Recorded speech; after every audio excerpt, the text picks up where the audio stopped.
नमस्कार, स्वागत है आपका हमारे चैनल झारखंड न्यूज नेटवर्क में। आइए जानते हैं झारखंड की 25 मुख्य बड़ी खबरों को। चतरा के बाजारटाड़ रोड में गोलीबारी, गंभीर रूप से घायल सनीचर रिम्स रेफर। चतरा शहर के बाजारटाड़ रोड में एक व्यक्ति पर कई राउंड फायरिंग की गई। एक गोली उस शख्स को लगी। गंभीर हालत में उसे अस्पताल ले जाया गया। डॉक्टरों ने उसे रिम्स रेफर कर दिया। घटना मंगलवार की रात करीब 10:30 बजे की है। घायल युवक बाजारटाड़ का ही रहने वाला है। उसका नाम मुकेश सोनी उर्फ सनीचर है। अज्ञात लोगों ने रात में उस पर 3 से 4 राउंड फायरिंग की। घटनास्थल में पुलिस को गोली का एक खोखा बरामद हुआ है। पुलिस मामले की जाँच में जुटी हुई है। मंगलवार की रात गोली लगने की वजह से घायल युवक सनीचर को आनन फानन में सदर अस्पताल ले जाया गया, जहां प्राथमिकी उपचार किया गया और उसकी गंभीर स्थिति को देखते हुए डॉक्टरों ने उसे रिम्स रेफर कर दिया। सूचना पाकर थाना प्रभारी विपिन कुमार समेत कई पुलिस पदाधिकारी दल बल के साथ घटना स्थल पर पहुंचे। कई अपराधियों को हिरासत में लेकर पुलिस उनसे पूछताछ कर रही है। हिरासत में लिए गए अपराधियों के जरिए पुलिस गोलीबारी करने वाले तक पहुँचने की कोशिश कर रही है। लोगों ने बताया कि सनीचर अपने घर पर था। इस दौरान घर के ही बाहर उसकी बाइक गिर गई। बाइक उठाने के लिए सनीचर बाहर निकला तो पहले से घात लगाकर बैठे अज्ञात लोगों ने उस पर गोलीबारी शुरू कर दी। 3 से 4 गोली चली। इसमें एक गोली सनीचर के कमर के ऊपर लगी। दीवार पर कई गोलियां लगी हुई है। सुदेश महतो की पार्टी को लगा झटका, नीतू शांति ने आजसू से दिया इस्तीफा। सुदेश महतो की आजसू को बड़ा झटका लगा है। पार्टी की एक महिला नीतू शांति भगत ने पार्टी की प्राथमिकता सदस्यता से इस्तीफा दे दिया है। वह पार्टी की लोहरदगा विधायक प्रभारी थी। चर्चा है कि वह जल्द ही झारखंड मुक्ति मोर्चा में शामिल हो सकती हैं। लोहरदगा के विधायक रहे स्वर्गीय कमल किशोर भगत की पत्नी इस बार लोहरदगा से एनडीए प्रत्याशी के रूप में चुनाव लड़ी थी। चुनाव में वह हार गई थी। उन्होंने अपना इस्तीफा पार्टी अध्यक्ष सुदेश महतो को भेज दिया है। नीतू ने कहा कि वह अपने समर्थकों और कार्यकर्ताओं से विचार विमर्श के बाद भविष्य के संबंध में निर्णय लेंगी। पार्टी अध्यक्ष सुदेश महतो को भेजे गए इस्तीफे में उन्होंने पार्टी से मिले मान सम्मान और स्नेह के लिए आभार व्यक्त किया है। साथ ही सुझाव दिया गया है कि पार्टी के पदाधिकारियों कार्यकर्ताओं को अपनी बोली, बात, व्यवहार व लेखनी की भद्रता और सौभाग्य लाने का प्रशिक्षण दिया जाए। नीतू शांति भगत ने अपने इस्तीफा में लिखा है कि झारखंड आंदोलन के इतिहास की भी जानकारी पार्टी पदाधिकारियों और कार्यकर्ताओं को दे दी जानी चाहिए। नीतू शांति भगत ने हालांकि इस्तीफा देने की वजह नहीं बताई है। मार्च 2026 तक झारखंड को नक्सल मुक्त कराने का लक्ष्य, इन 5 जिलों में सक्रिय है नक्सली। झारखंड को 31 मार्च 2026 तक भाकपा माओवादियों से हथियारबंद दस्ते से मुक्त कराने का लक्ष्य रखा गया है। केंद्रीय गृह मंत्री ने इस संबंध में झारखंड पुलिस मुख्यालय को पत्र भेजा है। इसमें झारखंड पुलिस को बताया गया है कि 31 मार्च 2026 तक देश को भाकपा माओवादियों के नक्सलियों से मुक्त कराने का लक्ष्य तय किया जाए। यह एजेंडा नेशनल सिक्योरिटी काउंसिलिंग की बैठक में वर्ष 2024 में तय किया गया था। गृह मंत्रालय द्वारा पत्र भेजने के बाद पुलिस मुख्यालय ने नक्सल अभियान से जुड़े सीनियर अफसरों से कहा है कि तय समय सीमा के भीतर झारखंड को नक्सलवाद से मुक्त कराने के लिए कार्रवाई शुरू करें। झारखंड पुलिस को हाल ही में खुफिया एजेंसियों से नक्सलियों की सक्रियता पर एक रिपोर्ट मिली थी। इसमें नक्सली संगठन के पोलित ब्यूरो मेंबर से लेकर सेंट्रल कमेटी सहित अन्य नक्सलियों के ठिकाने पर भी उल्लेख किया गया था। रिपोर्ट के अनुसार नक्सली की मुख्य team polit bureau member Misir Besra के नेतृत्व में काम कर रही है। उनके साथ 40 से 45 नक्सली हैं। मिसिर बेसरा के साथ सेंट्रल कमेटी के नक्सली अनिल व असीम मंडल के अलावा Bihar Jharkhand special area committee member Sushant सहित अन्य नक्सली भी हैं। ये पश्चिमी सिंहभूम के बाबूडेरा में कैंप कर रहे हैं। इसके अलावा 15 से 17 नक्सलियों का एक ग्रुप शीर्ष नक्सली अजय महतो, अमित हांसदा और अपटन के नेतृत्व में काम कर रहे हैं। ये पश्चिमी सिंहभूम के जंगली इलाके में स्थित रूटागुंडू में कैंप कर रहे हैं। दूसरी ओर सेंट्रल कमेटी के नक्सली विवेक के नेतृत्व में नक्सली कमांडर अनुज, रघुनाथ और चंचल के अलावा अन्य नक्सली काम कर रहे हैं। ये बोकारो जिला के झुमरा इलाके में कैंप कर रहे हैं। फिलहाल राज्य में सिर्फ 5 जिले गिरिडीह, गुमला, लातेहार, लोहरदगा और पश्चिमी सिंहभूम नक्सल प्रभावित रह गए हैं। देश के 5 राज्यों में 12 सबसे अधिक नक्सल प्रभावित जिलों की श्रेणी में झारखंड का सिर्फ पश्चिमी सिंहभूम जिला है। उत्तर भारत से आ रही ठंडी हवाओं और कोहरे ने ढाया कहर, कनकनी बढ़ी, अभी और गिरेगा पारा। उत्तर भारत में हुई बर्फबारी के बाद उत्तर से आ रही ठंडी हवाओं का असर झारखंड में दिखने लगा है। ठंडी हवाओं के असर से कनकनी बढ़ गई है। तापमान में गिरावट आई है। आने वाले दिनों में तापमान में और गिरावट दर्ज की जाएगी। भारत मौसम विज्ञान विभाग ने यह जानकारी दी है। रांची के बिरसा मुंडा एयरपोर्ट के पास स्थित मौसम केंद्र ने कहा कि झारखंड में 2 से 3 डिग्री तक का तापमान गिरने की संभावना है, जिसकी वजह से कनकनी और बढ़ेगी। झारखंड को अभी कोहरे से भी राहत मिलने की संभावना नहीं दिख रही है। मौसम वैज्ञानिक अभिषेक आनंद ने बताया कि उत्तर भारत में लगातार हो रही बर्फबारी और वहां से आ रही ठंडी हवा का असर झारखंड में पड़ रहा है। मौसम वैज्ञानिकों ने अगले 24 घंटे में रांची सहित राज्य के पलामू, रांची, जमशेदपुर, चाईबासा, हजारीबाग जिले में 2 से 3 डिग्री सेल्सियस पारा गिरने की संभावना जताई है। मौसम वैज्ञानिक ने कहा कि अगले 4 दिनों के बाद न्यूनतम तापमान में बढ़ोतरी हो सकती है। फरवरी के पहले हफ्ते में ठंड का असर लगभग समाप्त होने की उम्मीद है। इधर बुधवार को सुबह में कोहरा छाया रहा। सुबह में कोहरे और बादल की वजह से कनकनी का एहसास होता रहा। बुधवार को झारखंड में सबसे कम तापमान हजारीबाग में रिकॉर्ड किया गया। यहाँ का न्यूनतम पारा 7.60 डिग्री सेंटीग्रेड रिकॉर्ड किया गया। झारखंड के अन्य जिलों का न्यूनतम तापमान 10 डिग्री सेल्सियस से ऊपर रहा। बुधवार को रांची का न्यूनतम पारा 12.4 डिग्री सेंटीग्रेड से घटकर 10.4 डिग्री सेंटीग्रेड और जमशेदपुर का न्यूनतम पारा 13.5 डिग्री से घटकर 12.6 डिग्री सेंटीग्रेड और डाल्टनगंज का न्यूनतम पारा 12.7 डिग्री से घटकर 12 डिग्री सेंटीग्रेड रह गया। पिछले 24 घंटे के दौरान राज्य का सबसे अधिक उच्चतम तापमान सरायकेला में 27.6 डिग्री रिकॉर्ड किया गया। धनबाद के SNMMCH में मरीजों की जिंदगी से खिलवाड़, राम भरोसे चल रहा है इनका इलाज। Dhanbad Shaheed Nirmal Mahato medical college and hospital की SICU में चिकित्सा व्यवस्था राम भरोसे चल रही है। SICU में गंभीर मरीजों को भर्ती से लेकर चिकित्सा सुविधा मुहैया कराई जाती है। इस यूनिट में भर्ती के लिए ज्यादातर मरीज या तो सड़क दुर्घटना में घायल होकर पहुँचते हैं अथवा किसी तरह के अन्य सर्जरी के बाद मरीजों को इस वार्ड में भर्ती किया जाता है। इस यूनिट में भर्ती लिए जाने वाले ज्यादातर मरीजों को ऑक्सीजन और कभी कभी वेंटिलेटर की जरूरत पड़ती है। वर्तमान में इस यूनिट में मरीजों की ठीक से ऑक्सीजन तक मुहैया नहीं हो पा रही है। ऐसा इसलिए क्योंकि SICU के बेड के समीप लगे ऑक्सीजन रेगुलेटर मशीनें खराब हो चुकी है। कुछ मशीनें चोरी हो गई हैं। SICU में ऑक्सीजन की सुविधा तो है, लेकिन जरूरत के अनुसार मरीजों को ऑक्सीजन देने के लिए मशीन ही उपलब्ध नहीं है। वर्तमान में रेगुलेटर नहीं होने के कारण इमरजेंसी के SICU के बेड पर भर्ती मरीजों को अंदाज पर ऑक्सीजन सपोर्ट की सुविधा मुहैया कराई जाती है, जबकि निर्देशानुसार किसी भी मरीज को ऑक्सीजन सपोर्ट के लिए चिकित्सक द्वारा डोज सेट किया जाता है। इस निर्धारित डोज पर ही मरीज को ऑक्सीजन दिया जाता है। फॉरेंसिक टीम की जांच रिपोर्ट के बाद दर्ज होगी प्राथमिकी। झरिया विधायक रागिनी सिंह के कार्यालय पर फायरिंग मामले में फॉरेंसिक टीम की जांच रिपोर्ट के बाद प्राथमिकी दर्ज होने की संभावना है। मंगलवार को भी कतरास मोड़ स्थित विधायक कार्यालय पर सन्नाटा पसरा रहा। पुलिस सूत्रों की माने तो झरिया विधायक रागिनी सिंह के कार्यालय पर फायरिंग के मामले में आर्म्स का उपयोग किया गया है। सभी बिंदुओं पर पुलिस की टीम जाँच कर रही है। पुलिस सूत्रों का कहना है कि घटना में प्रथम पक्ष झरिया विधायक रागिनी सिंह है, जिनके द्वारा झरिया थाना में लिखित शिकायत की गई है। साथ ही CCTV फुटेज में गोली चलाने वाले आरोपी की पहचान अपने चचेरे देवर शशि सिंह व अन्य के रूप में की गई है, जबकि दूसरा भगवान सिंह है, जिसके द्वारा झरिया थाना में आवेदन देकर झरिया विधायक के समर्थक पर गाली गलौज व मारपीट कर घर खाली कराने का आरोप लगाया गया है। इस मामले में पुलिस गहरी से सभी बिंदुओं की जाँच कर रही है। झरिया पुलिस ने इस मामले में अब तक दर्जनों लोगों से पूछताछ कर चुकी है। धनडाबर में बड़ा बांध में अज्ञात युवक का शव बरामद। चास मुफस्सिल थाना क्षेत्र के अलकुसा पंचायत स्थित धनडाबर के चौबे बड़ा बांध में 35 वर्षीय युवक का शव मंगलवार को पुलिस ने बरामद किया है। मृत युवक की पहचान नहीं हो पाई है। शव देखकर घटना की सूचना ग्रामीणों ने चास मुफस्सिल थाना प्रभारी अजय कुमार राय को दी। श्री राय टीम के साथ घटना स्थल चौबे बड़ा बांध पहुंचे और तहकीकात शुरू की। शव के पॉकेट से एक बैंक का ATM कार्ड व एक पोस्टल ATM कार्ड मिला है। ATM पर जितेंद्र कुमार पुत्र लाल मोहन महतो अंकित है। पुलिस ने जितेंद्र के संपर्क किया तो पता चला कि ATM कार्ड धारक जितेंद्र कुमार बिजोलिया का निवासी है और उसका ATM चोरी हो गया था। पुलिस मामले की तह तक जाने में जुटी हुई है। युवक कहां का रहने वाला है और उसके पास ATM कैसे आया। जानकारी के अनुसार मंगलवार को 1 बजे के आसपास धनडाबर के ग्रामीण चौबे बड़ा बांध गए। इस दौरान तालाब के किनारे मिट्टी में सना एक एक युवक लेटा हुआ दिखाई दिया। जैसे जैसे ग्रामीणों को जानकारी मिली, बांध पर ग्रामीण की भीड़ लग गई। सूचना पर पुलिस पहुंची तो पता चला कि युवक की मौत हो चुकी है। ग्रामीण व चौकीदार के सहयोग से युवक का शव पुलिस बल ने तालाब से निकलवाया।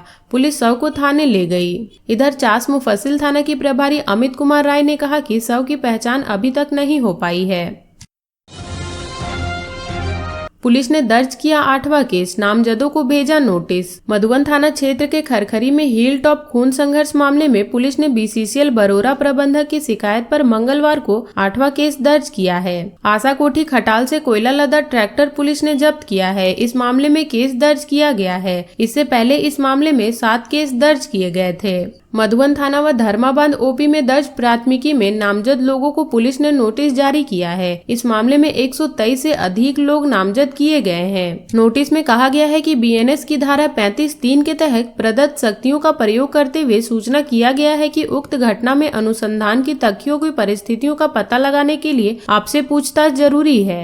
पुलिस ने बताया कि दूसरा नोटिस जारी किया गया है। नोटिस में 2 दिनों के अंदर थाना में उपस्थित होने का निर्देश दिया गया है। निर्देश का पालन नहीं करने पर बीएनएस की धारा 35(6) के तहत गिरफ्तारी की जाएगी। खरखरी मामले को लेकर मंगलवार को मधुबन थाना क्षेत्र में जगह जगह पुलिस की तैनाती की गई है। मधुबन थाना के समीप आज सुबह से ही 3 हाईवा सहित जेसीबी खड़े थे। जिला पुलिस बल का वाहन शाम 4 बजे तक खड़ा था। इधर आशा कोठी के जमीन की मापी व कोयला का उठाव आज नहीं हो पाया। मधुबन थाना में आज दिन भर डीएसपी व इंस्पेक्टर रेंज के अधिकारियों का आना जाना लगा रहा।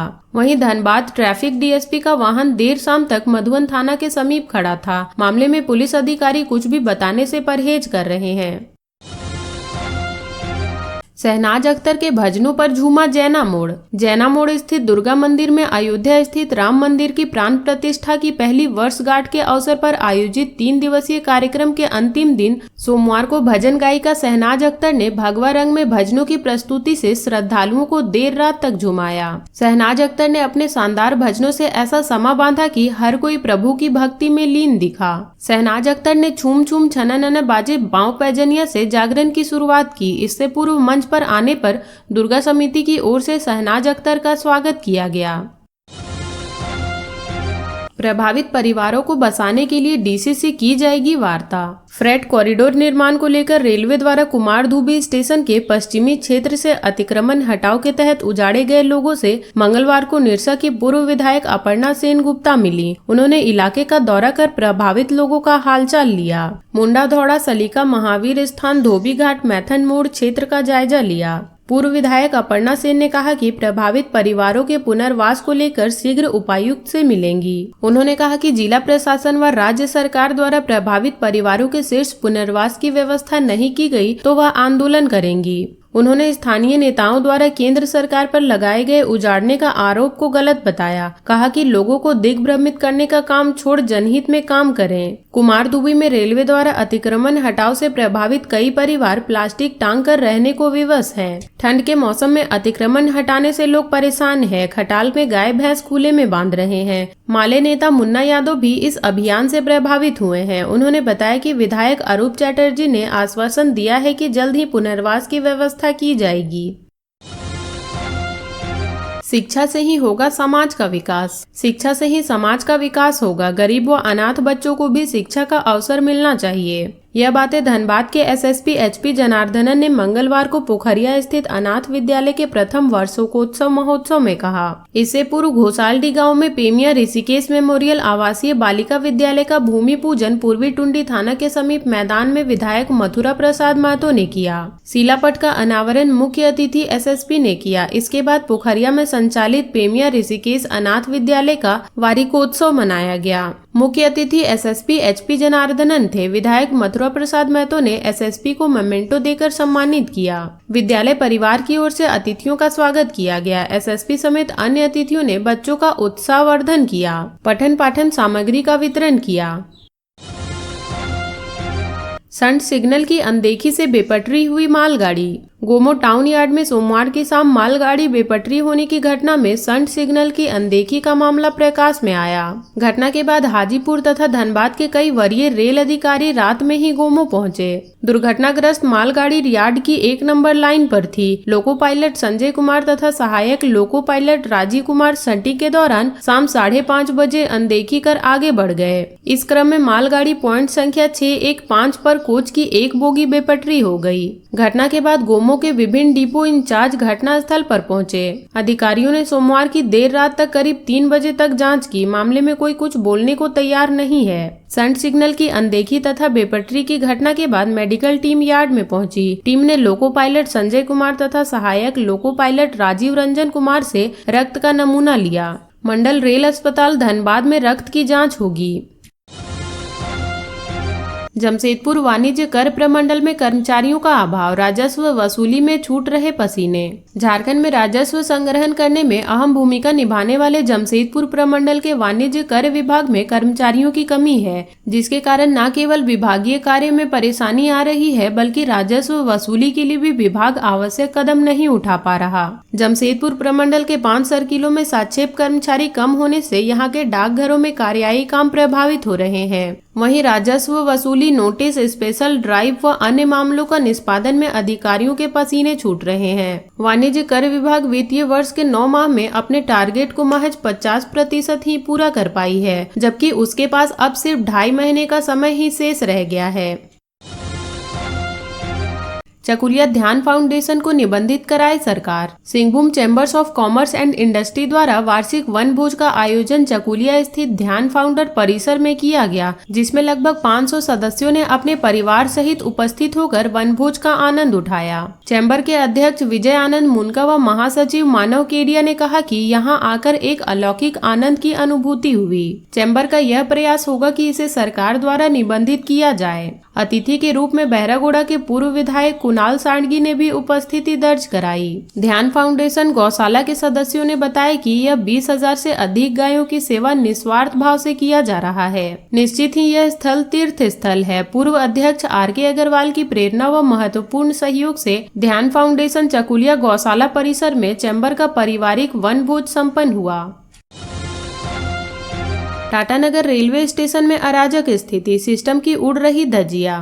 टाटानगर रेलवे स्टेशन में अराजक स्थिति है। इस स्टेशन को A1+ ग्रेड मिला हुआ था, लेकिन यहाँ की स्थिति बद से बदतर होती जा रही है। हालात यह है कि सिस्टम की लोग धज्जियां उड़ा रहे हैं। इस पर नजर रखने वाले अधिकारी और एजेंसियां बेकार पड़ी हुई है। ये सारी व्यवस्थाएं सीधे तौर पर यात्रियों के लिए दिक्कतें पैदा कर रही है। टाटानगर रेलवे स्टेशन के पार्किंग से ड्रॉपिंग लेन में पैसे वसूले जा रहे हैं। दक्षिणी पूर्व रेलवे GM अनिल कुमार मिश्रा ने बताया कि ड्रॉपिंग लेन में सीमित समय पर गाड़ी रुकने के बाद अगर लोग बाहर निकलते हैं तो उससे पैसे नहीं लिए जा सकते, लेकिन यहाँ से ऑटो समेत कई गाड़ियों से पैसे वसूले जा रहे हैं। पार्किंग ठेकेदार के लोग इसका पैसा वसूल रहे हैं। स्टेशन के बाहर इन और आउट गेट पर ऑटो का कब्जा हो जाता है। इन दोनों गेट पर गाड़ियां खड़ी हो जाती है। इस वजह से अंदर के यात्रियों को निकलने में काफी परेशानी होती है।